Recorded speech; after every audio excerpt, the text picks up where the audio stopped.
Present మనకి అనసూయ గారు చేసిన ఈ ట్వీట్ ఏదైతే ఉందో నిజంగా దుమారం రేగుతోందా? ఇటు హిందూ దేవాలయాలకి సంబంధించి ఆమె చేసిన పోస్ట్ ఏదైతే ఉందో అది ఎంతవరకు మనం తీసుకోవచ్చు అన్న వివరాలు కరాటి కళ్యాణి గారితో మాట్లాడి తెలుసుకునే ప్రయత్నం అయితే చేద్దాం. నమస్తే కళ్యాణి గారు. నమస్తే అమ్మా. రైట్, అయితే శివాజీ గారు చేసిన వ్యాఖ్యలు ఏవైతే ఉన్నాయో నిన్న ఆయన బయటకు వచ్చి సారీ చెప్పడం జరిగింది. ముఖ్యంగా అనసూయ గారు నిన్న ఒక పోస్ట్, అంటే ఇవాళ పొద్దున్న నుంచి ఒక పోస్ట్ చేయడం జరుగుతుంది. దేవాలయాల్లోని విగ్రహాలు ఏ విధంగా అయితే ఉంటాయో మరి దాన్ని మీరు ఆడవాళ్ళని దేవతల్లా చూసుకొని దండం పెట్టుకొని వెళ్ళిపోతారు, అలాగే డ్రెస్అప్ బయట అయితే మాత్రం మీరు ఇలాంటి విమర్శలు చేస్తారు అని చెప్పి ఆవిడ మాట్లాడడం జరిగింది. దీన్ని మనం ఎలా చూడొచ్చు అంటారమ్మా?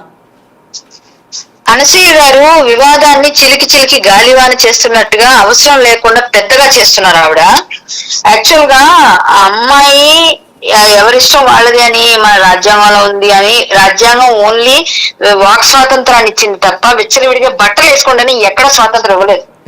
ఇంకోటి ఏంటంటే అది ఎక్కడా లేదు, రాజ్యాంగంలో రాసేం లేదు ఎక్కడ. ఎవరిష్టం వాళ్ళది అని మాట్లాడుతున్న వాళ్ళకి నేను అడుగుతున్నాను. ఇంకొకటి ఏమిటంటే, అదే కాకుండా దేవాలయాల్లో బొమ్మల్ని చూపిస్తూ వాడు పోస్ట్ పెట్టారు. ఓకే, ఆ దేవాలయాల్లో బొమ్మల్ని చెక్కేటప్పుడు చీరలు చెక్కుతున్నారు.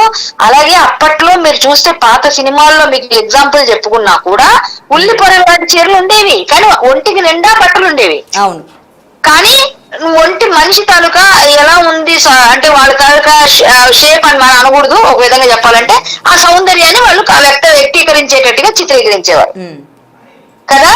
ఇప్పుడు కూడా దేవాలయాల్లో బొమ్మల్లో ఇప్పుడు చీరలు ఉన్నాయనే చెప్తాను నేను కూడా.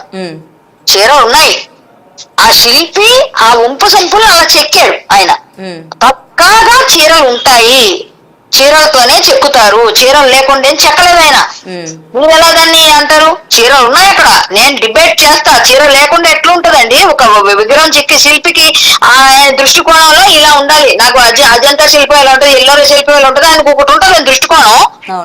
ఆ కోణంలో ఆయన చెక్కుతాడు.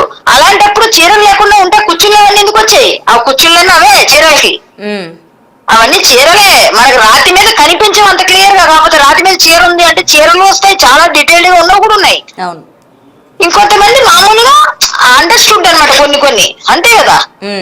ఇది కూర్చుంది ఇక్కడ ఇట్లా ఏలబడేటట్టుగా బుగ్గలు వచ్చాయి, అది బుట్ట చేతులు, ఇట్లాంటివన్నీ. అంతకుముందు మనం పాత బొమ్మలు చూస్తే కొన్ని గృహాల్లో వాటిలో ఉన్నవి ఫోన్ పట్టుకున్నట్టుగా ఉంటే కొంతమంది రౌండ్ అప్ చేసి ఇదిగోండి ఇప్పుడు సెల్ ఫోన్ ఇప్పుడు వాడుతున్నాం కానీ అప్పుడే పెట్టారు, దీని తాలూకు ఐడియా ఉంది వాళ్ళకి, ఐడియాలజీ ఉంది అని చూపిస్తున్నారు. సో మన సెల్ ఫోన్ ఎలా ఒప్పుకున్నాం? ఇప్పుడు చీరలు ఎట్లాగా ఒప్పుకోవాలి కానీ. అవును, అంటే ఈ వాదన ఓకే, ఆయన సారీ చెప్పారు, మనం ఒకవైపు తీసుకెళ్లాలి. కానీ ఇటు దేవుళ్ళని, దేవాలయాల మీద ఉన్న బొమ్మల్ని, వాటన్నిటిని కూడా ఇప్పుడు ఇందులోకి లాగడం అన్నది కరెక్టే అంటారా కళ్యాణి గారు? అమ్మా, ఇప్పుడు మూర్ఖుల మనస్సును రంజింప చేయలేము అనేది ఒక సామెత ఉంటది. మూర్ఖంగా వాదించే వాళ్ళని రంజింప చేయలేము. నాకు ఈగో హట్ అయింది కాబట్టి నేను ఏదైనా చేస్తానంటే ఎవరు ఆపగలరు?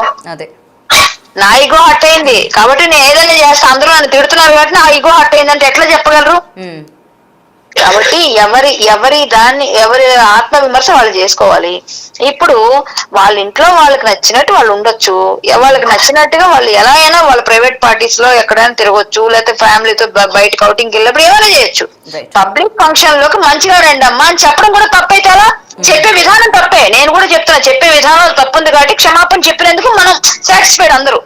సరే ఆయన క్షమాపణ చెప్పారు అని, అది నేను కూడా ఒక ఆడపిల్లగా నేను దాన్ని ఖండించాను, యాక్సెప్ట్ చేస్తాను. అతను సారీ ఆ విషయంలోనే యాక్సెప్ట్ చేస్తాను. కానీ ఒక విధంగా చెప్పాలంటే కొంచెం ఘాటుగా చెప్పారు కాబట్టి యాక్సెప్ట్ చేస్తాం. మామూలుగా ఆయన కొంచెం సున్నితంగా చెప్పుంటే అసలు సారీ చెప్పాల్సిన అవసరం రాకపోయేది.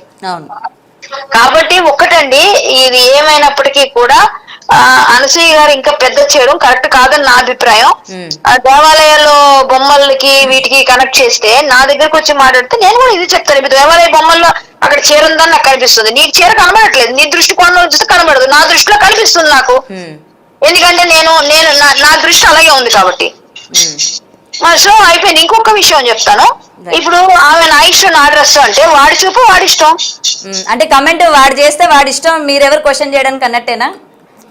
ఇప్పుడు కాదమ్మా, సింపుల్ గా అర్థమైతే ఇది ఒక్కటి చాలు మనకి.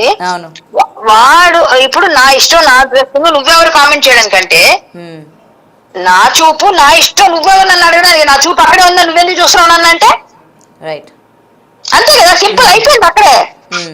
వేరేంత మ్యాటర్. ఇప్పుడు ఆ అబ్బాయిలు మనం చూపిస్తే చూస్తున్నారు, మనం చూపించకుండా మనం ఉంటే వాళ్ళు చూడరు అనుకుందాం. పోనీ ఒకవేళ మనం పదవి మనం చూపిస్తాం, మన ఇష్టం వచ్చినట్టు విచ్చలవిడిగా డ్రెస్ వేస్తాం, ఆ డ్రెస్ లో అన్ని బయట కనబడుతున్నా మనం ఏం చూడకూడదు అబ్బాయిలు అనుకున్నాం అనుకోండి, ఒళ్ళంతా కనబడినా కూడా చూడకూడదు అంటే నా ఇష్టం నా చూపు అంటే మరి అక్కడ ఇంక ఈ అమ్మాయి ఏం చెప్తుంది సమాధానం? అదే. అండ్ ఇంకొకటి ఏజ్ మ్యాటర్ కూడా తీసుకురావడం జరిగింది. అతనికి 54, నాకు 40, నన్నేమో ఆంటీ అంటారు, అతన్నేమో గారు అని చెప్పి సంబోధిస్తూ ఉంటారు అని చెప్పి కూడా ఆమె ఇక్కడ ఏజ్ ఫ్యాక్టర్ ని కూడా ఇక్కడ తీసుకొచ్చి ఇంక్లూడ్ చేయడం జరిగింది. అమ్మా 30 దాటిన ప్రతి ఒక్కరిని, 30 ఏంటమ్మా 20 ఏళ్ళు దాటిన వాళ్ళు కూడా ఆంటీ అంటున్నారు ఈ రోజుల్లో. అలా అలవాటు చేసుకున్నారు. నేను వచ్చిన కొత్తలో, ఇండస్ట్రీకి వచ్చిన కొత్తలో నాకు 20-21 ఏళ్ళు ఉంటాయి అంతే.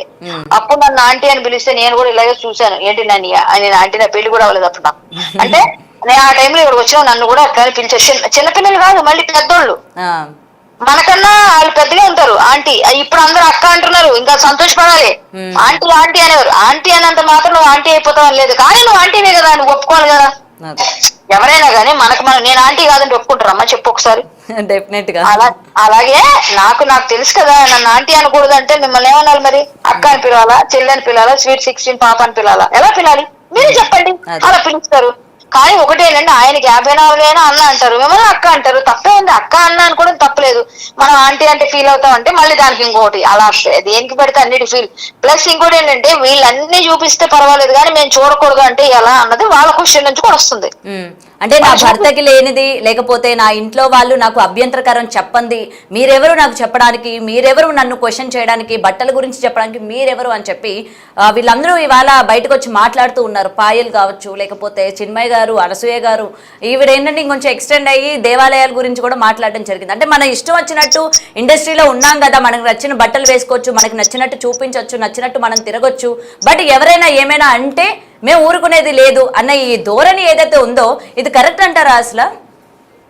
అంటే పెంపకం ఆలోచించాలి ఇంకా అక్కడ. ఎందుకంటే తల్లిదండ్రులు యాక్చువల్ గా ఏంటంటే తల్లిదండ్రులు వాళ్ళ పిల్లల్ని చిన్నప్పటి నుంచి వాళ్ళకి కట్టుబాటులతోని మనకి ఇలా పెంచాలి అని తెలిస్తే, మన భారతదేశం గురించి ఔన్నత్యం గురించి చెప్పి పెంచుంటే ఖచ్చితంగా వాళ్ళు అలా తయారవ్వరండి.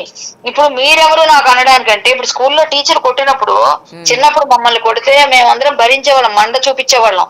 అది ఆ మండ చూపించినందుకు అప్పుడు నొప్పి పెట్టినా గానీ ఇప్పుడు మా అందరికి ఒక విధంగా అది మంచి జరిగిందని ఫీల్ అవుతాం, ఎందుకంటే డిసిప్లిన్ వచ్చింది. ఇప్పుడు పిల్లలు కొట్టి చూడండి, తల్లిదండ్రులతో సహా అందరూ వెళ్ళిపోతారు, దండేస్తారు. నువ్వెవరిని అనుకోవద్దాను కానీ మరి గురు బ్రహ్మ అని ఎందుకన్నావు అప్పుడు? అలాగే తల్లిదండ్రులు ముందు నుంచి ఇవన్నీ నేర్పాలిగా. గురువులు తల్లిదండ్రులు నేర్పే సంస్కారం నుంచే మనకు వస్తుంది. ఇప్పుడు పాష్ గా పెరిగాము, మేము ఇష్టం వచ్చినట్టుగా ఉంటాము, కాలేజ్ లెవెల్లో అలా ఇలా చేస్తాము, మా ఇష్టం. మరి మీరెవరు కంటే చదువులు ఎందుకు, తల్లిదండ్రులు ఎందుకు, ఎవరు ఇది వాళ్ళు ఫ్రీడమ్ పెట్టుకొని ఇష్టం వచ్చినట్టుగా చేస్తే భారతదేశం సంస్కృతి సంప్రదాయాలు ఇప్పటికే సగం మంట కలిసిపోయి ఇంకా మంట కలిసిపోతాయి. మనం పెంపకం నుంచి మొదలు పెడితే ఇలాంటి మాట్లాడరు. ఇప్పుడు వీళ్ళందరూ నా ఇష్టం అని తిరిగే వాళ్ళందరూ కూడా రేపు పొద్దున వాళ్ళు బయటకు వెళ్ళేటప్పుడు ఎక్కడో ఒక దగ్గర చేదనుభవం ఎదురైనప్పుడు అయ్యో నాకు సపోర్ట్ ఎవరు రావట్లేదే అని అనడానికి ఈ మాటలని సరిపోగా ఆ రోజు ఎందుకు వస్తారు? ఏమో ఆ రోజు చెప్పినా విన్నావా నువ్వు అని అంటారు కదా. చేదనుభవం ఎదురవుతుంది అంటారా? ఎక్కడో దగ్గర ఎదురవుతుంది. ఎందుకంటే కన్ఫర్మ్ గా జనాలు అందరూ దృష్టిలు అందరూ మంచిగా ఉండరు, అలాగని చెప్పి అందరూ చెడ్డవాళ్ళు కాదు.